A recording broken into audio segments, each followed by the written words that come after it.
الزام تو ان لوگوں پر ہے جو دولت مند ہیں اور پھر تم سے اجازت طلب کرتے ہیں، یعنی اس بات سے خوش ہیں کہ عورتوں کے ساتھ جو پیچھے رہ جاتی ہیں گھروں میں بیٹھ رہے ہیں۔ اللہ نے ان کے دلوں پر مہر کر دی ہے، پس وہ سمجھتے ہی نہیں۔ جب تم ان کے پاس واپس جاؤ گے تو تم سے عذر کریں گے، تم کہنا کہ عذر مت کرو، ہم ہرگز تمہاری بات نہیں مانیں گے۔ اللہ نے ہم کو تمہارے سب حالات بتا دیے ہیں، اور ابھی اللہ اور اس کا رسول تمہارے عمل کو دیکھیں گے، پھر تم غائب و حاضر کے جاننے والے کی طرف لوٹائے جاؤ گے، تو جو عمل تم کرتے رہے ہو وہ سب تمہیں بتائے گا۔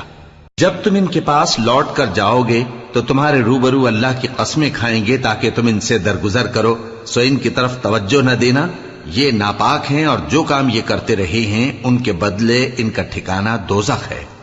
یہ تمہارے آگے قسمیں کھائیں گے تاکہ تم ان سے خوش ہو جاؤ، لیکن اگر